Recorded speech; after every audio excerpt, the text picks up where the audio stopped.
এখন একটা কমেন্ট খুব বেশি পাচ্ছি যে দিদিভাই আমি তোমাকে কমেন্ট করেছি বা ফলো দিয়েছি, তুমি আমাকে ফলো ব্যাক করো বা আমাকে সাপোর্ট করো।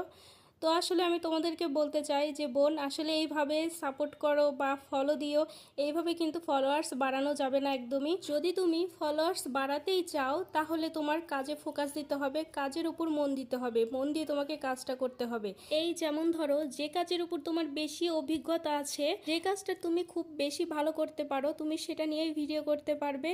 এতে কি বলো, তোমার কাজটা যদি ভালো হয় তোমার ফলোয়ার্স অবশ্যই বাড়বে। হ্যাঁ, এর সাথে কিন্তু তোমাকে আরেকটা কাজ করতে হবে, সেটা হচ্ছে এঙ্গেজমেন্ট বাড়াতে হবে। হ্যাঁ, সেটা হচ্ছে প্রত্যেকের ভিডিও দেখে সুন্দর করে একটা গঠনমূলক কমেন্ট করবে, এতেই তোমার ফলোয়ার্স বাড়বে। আচ্ছা, এরপরে মূল ভিডিওতে চলে আসি। আর আজকে হচ্ছে সোমবার, বাবা ভোলানাথের পূজা। কথা বলতে বলতে আমার পূজাটা কমপ্লিট হয়ে গেল। এরপর আমি রান্না করে নিলাম। আর কি হয়েছে জানো, তরকারিটা হয়ে গেছে প্রায়, আমি স্লো হিটে দিয়ে মেয়েকে খাওয়াতে চলে গেছি। এর মধ্যে ভুলেই গিয়েছিলাম যে গ্যাসটা আমি অফ করিনি, তো পরে গিয়ে দেখি তরকারিটা প্রায় শুকিয়ে গেছে। আর আমার এই একটা প্রবলেম যে আমি গ্যাস অফ করছি কিনা এটা আমি কতবার যে চেক করি দিনের মধ্যে তা বলার বাহিরে। আমার মতো কি তোমরাও এমন যে কোনো একটা কাজ করতে গিয়ে সেটা অন্য কাজটা ভুলে যাও? আমার কিন্তু এই সমস্যাটা আগে ছিল না, আমার এই সেকেন্ড বেবি হওয়ার পরে এই একটা সমস্যা হয়েছে। কোনো একটা কাজ করতে গিয়ে আগের কাজটা আমি ভুলে যাই। তো যাই হোক, আজকে ভিডিওটা এই পর্যন্তই। এরপরে আমার পুচকুটাকে নিয়ে একটু খেলছিলাম। তো তোমরা ভালো থাকো, সুস্থ থাকো, তোমাদের সাথে আরও অনেক গল্প হবে